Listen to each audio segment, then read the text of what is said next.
You know that feeling when you're 7 years old, sitting alone at recess, and you're not sad about being by yourself. You're actually studying the other kids, like they're fascinating specimens in some grand social experiment. While they're screaming and running around with no apparent strategy, you're cataloging their behavior patterns, noting who leads, who follows, who pretends to be happy when they're not. Most people think that was loneliness. But trust me, that wasn't isolation. That was intelligence gathering. Your difficult childhood wasn't breaking you. It was forging the most sophisticated psychological weapons you'd ever possess. Today we're diving into how your early struggles forced your INFJ brain to develop strategic survival mechanisms that now make you nearly impossible to outmaneuver. By the end of this, you'll understand exactly how your childhood pain became your adult superpower. Before we start, please hit the like button, comment, and subscribe so you won't miss any of our weekly deep dives into the world of personality types. And if you're looking for a deeper understanding of yourself and your INFJ personality, browse our favorite INFJ products in the description and click the link in the comments to take our favorite free personality test. The Forced Observer: When Isolation Built Your Strategic Mind. Let's start with the truth nobody wants to admit. You weren't invited to most birthday parties. You didn't have a crew at lunch. While other kids formed these tight social clusters, you were on the outside looking in. And everyone felt sorry for you because they thought you were missing out. But here's what they didn't understand. You weren't missing anything. You were positioned perfectly. Think about it. When you're inside a group, you're caught up in the drama, the emotions, the social dynamics. You can't see the bigger picture because you're too busy playing your role. But when you're outside, when you're observing from a distance, you see everything. The power structures, the manipulation tactics, the unspoken rules that govern how people interact. Your childhood isolation wasn't punishment. It was training. Every recess you spent alone was another lesson in human behavior analysis. Every time you watched other kids navigate friendships, conflicts, and social hierarchies, your brain was building a massive database of behavioral patterns. This is where your dominant function, introverted intuition, started flexing. INI doesn't just see what's happening now. It sees the patterns underneath what's happening. It connects dots that others miss. And childhood gave you thousands of hours to practice this skill. You learned to read micro-expressions before you knew what they were called. You could predict which friendships would implode based on tiny shifts in body language. You understood the social ecosystem of your classroom better than kids who were actually popular because you had the strategic advantage of perspective. While other children were reactive, caught up in moment-to-moment social chaos, you were developing the ability to think 3 moves ahead. You'd watch a conflict brewing between 2 friends and know exactly how it would play out.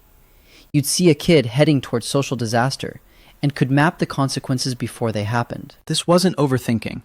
This was pattern recognition on steroids. Your brain was learning to process social information like a chess master studies the board. Every interaction became data. Every friendship dynamic became a case study. Every playground drama became a lesson in human nature. And here's the beautiful irony. The kids who excluded you thought they were winning some social game, but they were actually training their future competition. Every time they left you out, they were giving you front row seats to observe their strategies, their weaknesses, their predictable patterns. You developed what I call strategic empathy. Not just feeling what others feel, but understanding the psychological mechanics behind those feelings. You could see why someone was angry before they exploded. You could predict who would betray whom based on subtle shifts in loyalty patterns. Your isolation forced you to become a student of human psychology out of necessity. You had to understand the social world you couldn't quite access. And that understanding became your secret weapon. By the time you reached adolescence, you possessed something most people never develop: a comprehensive understanding of human behavior that goes beyond surface-level social skills. You could see the psychological infrastructure that drives people's choices, relationships, and conflicts. Other kids learned to play the social game. You learned to see through it entirely. This observer position also taught you something crucial about timing. You learned when to speak and when to stay silent, when to engage and when to withdraw, when to reveal your insights and when to keep them hidden. You developed an intuitive understanding of social rhythm that most people never master. Your childhood loneliness wasn't a bug in your development. It was a feature. It positioned you to become the kind of person who can walk into any room and immediately understand the power dynamics, the hidden tensions, the unspoken alliances. That kid sitting alone at recess wasn't being punished. That kid was being trained. The emotional translator, weaponizing empathy for survival. Now let's talk about the skill that really set you apart. While other kids were learning basic social cues, you were becoming fluent in a completely different language. The language of unspoken emotions. You could walk into a room and immediately feel the tension between your parents, even when they were smiling and acting normal. You'd sit at the dinner table, knowing your dad had a terrible day at work before he said a word, just from the way he held his shoulders. Your mom would claim she was fine, but you could see the stress radiating from her like heat waves. This wasn't some mystical psychic ability. This was your phi function being forged under pressure. Extroverted feeling became your survival mechanism because you had to read the emotional landscape to navigate it safely. Think about what this actually means. While other children could afford to be oblivious to emotional undercurrents, you couldn't. Your sensitive nervous system picked up on every micro-expression, every shift in vocal tone, every change in body language. You had to become an expert translator of human emotions because your well-being depended on it. You learned to distinguish between 17 different types of anger. You could tell the difference between disappointment and disapproval with surgical precision. You developed an internal emotional radar that could detect hurt feelings, hidden resentment, and suppressed anxiety from across a room. But here's where it gets strategic. You didn't just learn to read emotions. You learned to use that information. You became the kid who knew exactly what to say to diffuse tension. You could sense when someone needed comfort versus when they needed space. You understood which approach would work with which person in which situation. You developed an arsenal of emotional interventions that could shift the entire energy of a group. Your friends started coming to you with their problems, not because you advertised yourself as a therapist, but because you had this uncanny ability to understand exactly what they were going through. You could see past their words to the real issue underneath. You could offer insights that cut straight to the heart of their struggles. Teachers confided in you about classroom dynamics. Parents asked for your perspective on family situations. Adults treated you like a peer because your emotional intelligence was operating at their level, sometimes beyond it. You learned to weaponize your empathy in the most sophisticated ways. You could influence outcomes by understanding what people needed emotionally. You could predict how someone would react to different approaches. You could navigate complex social situations by reading the emotional temperature and adjusting your strategy accordingly. This is where your FE became truly dangerous. Not dangerous in a manipulative way, but dangerous in its effectiveness. You could walk into a conflict and immediately understand each person's emotional position. You could see the path to resolution before anyone else even understood what the real problem was. You developed what I call emotional chess, the ability to think several emotional moves ahead. You'd know that if you said X to person A, they'd respond with Y, which would make person B feel Z, which would create the exact outcome you needed. Other kids learned to express their own emotions. You learned to orchestrate emotional symphonies. Your childhood forced you to become an emotional strategist out of necessity. You had to understand the psychological mechanics of the people around you to survive and thrive in environments that weren't naturally suited to your temperament. By adolescence, you possess something most adults never develop: the ability to see the emotional infrastructure that drives all human behavior. You could predict relationship outcomes, identify psychological triggers, and influence group dynamics with surgical precision. That sensitive kid who felt everything wasn't being overwhelmed by emotions. That kid was being trained to become an emotional mastermind who could navigate any psychological terrain with strategic advantage. The perfectionist prison: how impossible standards created unbreakable focus. Here's where your childhood gets really interesting. While other kids could scribble something down and call it done, you were trapped in this psychological prison where nothing was ever good enough. But what everyone missed, including you at the time, is that this wasn't a character flaw. This was your brain developing laser-focused precision under extreme pressure. You'd spend 3 hours on a homework assignment that should have taken 20 minutes. Not because you were slow, but because you could see 17 different ways it could be better. Other kids would look at your work and think you were crazy for caring so much. But you weren't being obsessive. You were being strategic. Your perfectionism was actually training your dominant NI function to see possibilities and potential improvements that others completely missed. While your classmates were satisfied with surface-level work, your brain was automatically scanning for gaps, inconsistencies, and optimization opportunities. Think about what this actually built in you. You developed the ability to see flaws and weaknesses that are invisible to most people. You could spot the one logical hole in an otherwise solid argument. You could identify this single point of failure in a complex system. You could see the small detail that would make or break an entire project. This is why you probably drove your parents and teachers insane. They'd look at your work and think it was already excellent, but you could see all the ways it fell short of what it could be. You weren't being difficult. You were operating with a level of quality control that most people never develop. Your impossible standards weren't punishment. They were training for unbreakable focus. Every time you redid an assignment because it wasn't perfect, you were building your ability to maintain concentration on a single objective until it met your internal criteria. You were developing what psychologists call sustained attention, but at a level that borders on superhuman. You learned to hold multiple variables in your mind simultaneously while working toward an ideal outcome. You could see the current state, the desired state, and map the precise steps needed to bridge that gap. This is advanced strategic thinking that most adults struggle with. Your perfectionism also taught you something crucial about preparation. You learned that excellence requires anticipating problems before they occur. You developed the habit of thinking through every possible scenario, every potential obstacle, every way something could go wrong. This is where your childhood anxiety actually became a strategic advantage. That constant worry about whether your work was good enough was actually your brain running sophisticated risk assessment protocols. You were learning to identify and eliminate failure points before they became actual failures. Other kids could afford to be careless because the stakes felt low. But for you, everything mattered. Every assignment was a reflection of your competence. Every project was a test of your worth. This pressure was intense, but it forged something extraordinary in your cognitive architecture. You developed what I call quality radar, the ability to instantly assess whether something meets your standards or falls short.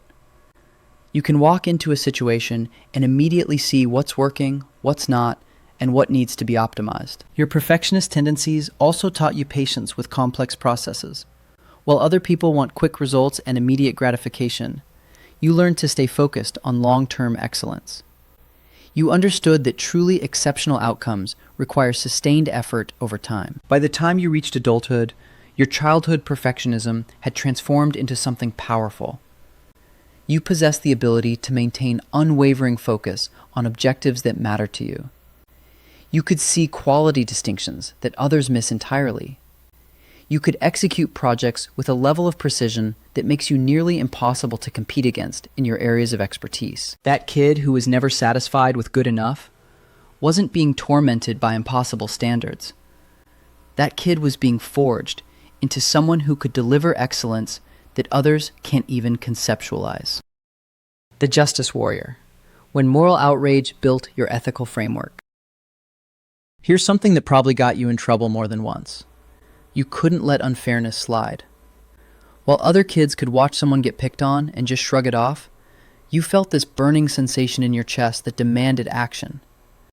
You were the kid who stood up for the weird kid, who questioned rules that didn't make logical sense, who called out teachers when they showed obvious favoritism. Everyone thought you were being difficult, but you weren't trying to cause problems. You were developing something far more sophisticated than rebellion. You were building an internal ethical framework that would become one of your most powerful strategic advantages. Your sense of justice wasn't just emotional reaction. It was your NI function, recognizing patterns of systemic unfairness, and your FE function, feeling the impact on everyone involved. You could see how inequality rippled through social systems, creating damage that others couldn't perceive. When you questioned why certain kids got special treatment, you weren't being jealous. You were identifying inconsistencies in authority structures. When you defended someone being bullied, you weren't just being nice. You were recognizing how power imbalances corrupt group dynamics. Your moral outrage was actually advanced systems thinking, disguised as childhood idealism.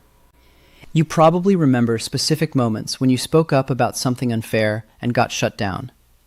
Adults would tell you to mind your own business, stop causing trouble, learn to pick your battles. But what they didn't understand is that your brain couldn't ignore systemic problems once it identified them. This is where your childhood became strategic training for adult leadership. You were learning to see injustice not as isolated incidents, but as symptoms of deeper structural issues. You developed the ability to trace problems back to their root causes, instead of just treating surface symptoms. Your ethical framework wasn't built from rules someone taught you. It was forged from your direct observation of how unfairness creates cascading negative consequences. You could see how one act of injustice would lead to resentment, which would lead to retaliation, which would create more conflict. You learned to think in terms of ethical cause and effect. If this happens, then that will follow. If we allow this injustice, it will normalize that behavior.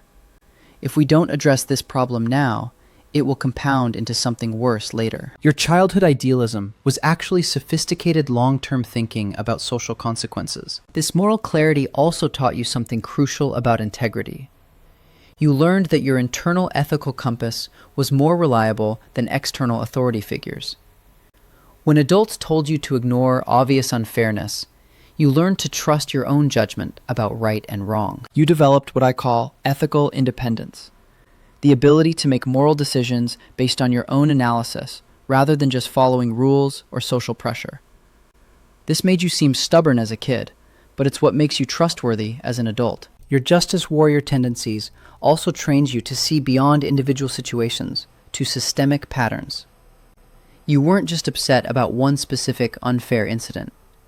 You were recognizing how that incident reflected broader problems with power, privilege, and institutional bias. By the time you reached adulthood, your childhood moral outrage had transformed into something strategically powerful.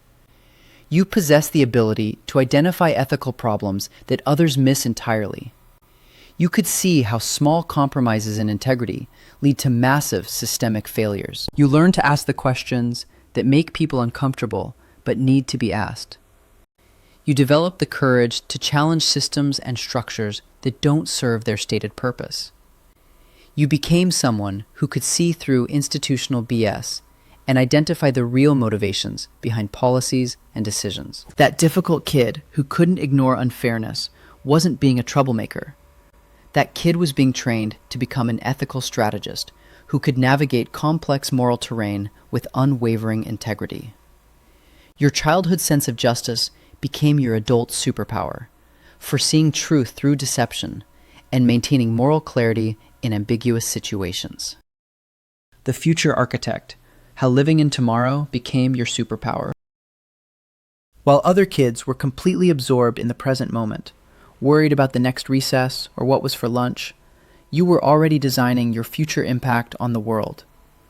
Not just daydreaming about being famous or rich, but actually planning how you'd contribute something meaningful to humanity. You were probably that 8-year-old who lay in bed at night thinking about legacy, wondering what kind of person you'd become, whether your life would matter in the grand scheme of things. Pretty intense stuff for someone who still needed help reaching the top shelf. This future-focused mindset wasn't just childhood imagination. It was your dominant NI function, learning to see long-term consequences and possibilities that others couldn't perceive. While your classmates lived day to day, your brain was naturally projecting years and decades ahead. You could see how current events would shape the future. You understood that the choices people made today would create the world you'd inherit tomorrow. This gave you a sense of urgency about preparation that other kids completely lacked. Your future thinking became strategic training for adult visionary leadership. You learned to think in terms of long-term cause and effect. If we do this now, what will happen in 5 years? If we ignore this problem today, how will it compound over time? If we invest energy here, what will the eventual payoff be? This is advanced strategic planning that most adults never develop. You are running mental simulations of different future scenarios, weighing possibilities, calculating probabilities. Your childhood overthinking was actually sophisticated forecasting. You probably frustrated adults because you'd ask questions like, "But what happens after that?" when they explained simple concepts. You needed to understand the entire chain of consequences, not just the immediate next step. Your brain demanded comprehensive understanding of how things would unfold over time. This future orientation also taught you something crucial about patience and delayed gratification. While other kids wanted immediate results, you understood that the most valuable outcomes require sustained effort over extended periods. You learned to work toward goals that might take years to achieve. Your childhood vision casting ability also made you incredibly valuable in group projects, even if others didn't always appreciate it. You could see potential problems before they occurred. You could anticipate which strategies would work long-term versus which ones would create future complications. You developed what I call temporal intelligence, the ability to think across multiple time horizons simultaneously. You could see immediate needs, medium-term objectives, and long-term vision all at once, then create strategies that served all three levels. By adolescence, your future-focused thinking had transformed into something strategically powerful. You possess the ability to see opportunities and threats that others miss because they're trapped in present moment thinking. You could identify trends before they became obvious. You could prepare for changes before they happen. That kid who was always planning and dreaming about tomorrow wasn't escaping reality. That kid was being trained to become a strategic architect who could build bridges between current conditions and future possibilities. Your difficult childhood wasn't trauma, it was training. Those survival mechanisms you developed are now your strategic advantages. Every struggle forged a weapon that makes you nearly impossible to outmaneuver. Embrace the psychological arsenal your childhood created. If you want to continue the journey to understanding yourself, or an INFJ in your life, click either of the following videos, where we continue to unlock the secrets of the INFJ personality type.